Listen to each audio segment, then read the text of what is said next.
help you cope. Never alone with Joyce Keller, the angel of the airwaves. The angel of the airwaves. The angel of the airwaves. The angel of the airwaves. Welcome to the Joyce Keller Show, now 1 hour earlier at 10 p.m., Wednesday evenings. This is the world's longest-running radio show for body, mind, and spirit. It's heard on 1240 AM radio in New York since 1987, and of course also on the web. Now, the person featured in Simon & Schuster's Top 100 Psychics in America, Joyce Keller. Oh, thanks, Jack. And indeed, we are alive. And folks, what a night we have planned for you tonight. If you'd like to join us, we can take your emails. If you email me right now, joycekeller@mindspring.com. I'm sitting right at the computer, have the microphone on my neck, and I will see your emails as they come in. I already have tons and tons of emails coming in. Jack, thank you for that introduction. You're Very welcome. special night tonight. We are live, and we are with a living icon, probably the only... I know he probably doesn't want to be called a living icon, but he is. The only person I've ever known personally who's in the Guinness World Record book of amazing feats, and indeed he is amazing. He has spent more hours in front of the television camera than any other living person, and at this point probably well, at the time they logged it onto the Guinness World Records in 2006, it was 15,662 hours at that point. Now it's anyone's guess. He's really an amazing, amazing person, and I could go on and on with his the introduction, but I wanted to get on and speak with Regis ourselves and tell you about the CDs that he has out, especially the latest one, Just You, Just Me, which is phenomenal. As a matter of fact, it was so good, someone stole it immediately. I was enjoying listening to it, and suddenly it was gone. So I take that as a great compliment. Nobody steals my CDs, so I know that this is especially good. He also has 3 other CDs, Regis Philbin's Christmas CD, the When You're Smiling CD, which is also one of my personal favorites, and It's Time for Regis, which I also happen to love. First time I met Regis was at Lifetime Television in the early 80s, and he was absolutely so gracious and so phenomenal, and that was the night Janet Leigh was on, and we had an amazing experience with Janet Leigh also. But the credits for Regis go on and on and on, and I'm not going to really take time to go over so many of your credits, Regis, which I know that you may or may want to discuss. I'm not sure. I was going to go back and tell about how you went to the Our Lady of Solace Grammar School in the Bronx and things like that. But anyway, Regis, how are you this evening? I'm fine, Joyce. It's nice to be with you on your show. I didn't realize that you were the longest-running medium show in the world. Well, it probably is. It's for Body, Mind, and Spirit, which just about sweeps in everything. I don't think that leaves anything out. No. And you've been on with us before. You were on with us in the 90s, I believe, like 1998, something like that. Uh-huh. And it was a great pleasure having you then also. You were always a lot of fun. The thing that struck me most of all about you the first time I met you was how incredibly down-to-earth you are. You're truly a New York guy, and we love that about you. And you also are metaphysical, which surprises the heck out of everyone.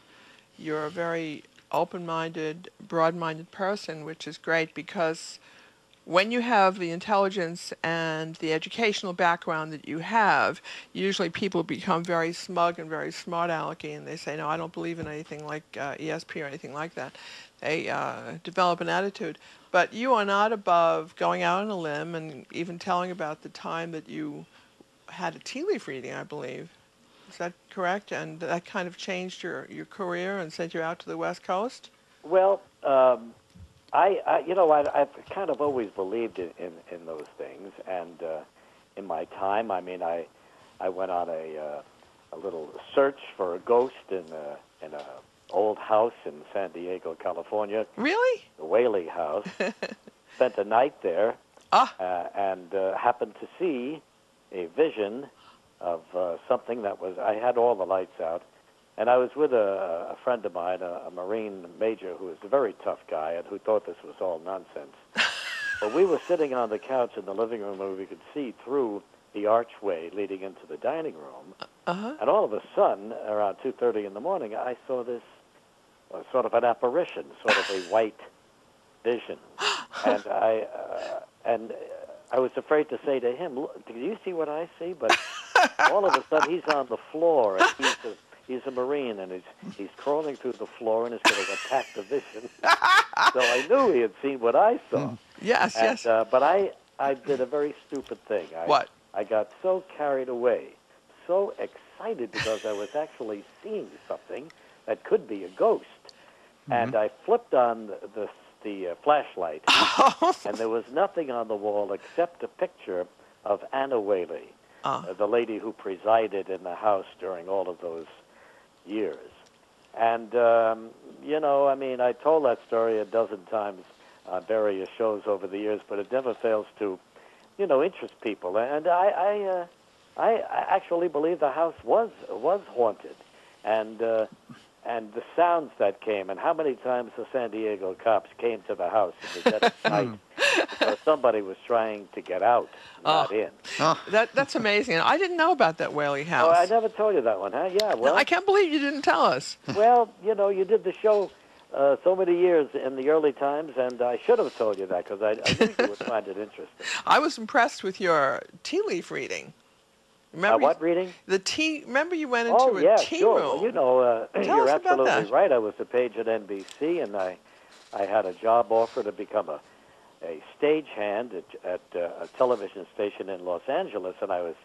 I mean, it was the it was the minor decision of our business whether Regis continues as the page boy at NBC or leaves and becomes a prop guy in Los Angeles. And I was stopping people on the street saying, "What should I do? You know, if you were me," idiotic kid stuff. And then one day I decided to go to a tea leaf reader, and I went to her. She was on 42nd Street, just off Fifth Avenue, up a flight of stairs, and she said, "Okay, kid, what do you want? It's $2 to read the leaves, or $1 I'll turn over the cards." I said, "I got $1." I had no money at all. I threw $1 down, and she turned over the cards, and she said, "You know, you're going somewhere. You're going to be traveling soon." And I took that to mean I was going to Los Angeles. And frankly, if she had said anything else, I would have stayed in New York. But she saw me going, and I went. And yes, I do believe in those things. That wasn't even a good reading, though. I mean, that wasn't... No, and she said, as I was going out the door, "Hey, don't you want to know what's going to happen to you?" I said, no. Because I know I'm going. I should have stayed and listened to her, believe me. You know, I've had so many experiences like that, and sometimes people don't want a whole reading. They just want to know one thing. I had, I don't know if I should mention his name, someone who is now vying for the presidency. He's coming up to really run for the presidency the next time around. No kidding. And his mother came to me years ago, and she said, "Look, don't bother me with a lot of BS. Just tell me one thing. Is my son going to be president?" At that time, he was in high school, I believe. He lived in West Islip. He lived in the same town, so I mean, that was on Long Island. And I said, he's not going to win the first time around. And I said, later on, he stands a very good chance. And he recently, in the last, I think it was the last election, was up against Hillary Clinton. She knocked him out of the box completely. So, but he's up for it. So I like you, I know so many people. I know more stories than I should know, but I know a lot. But Regis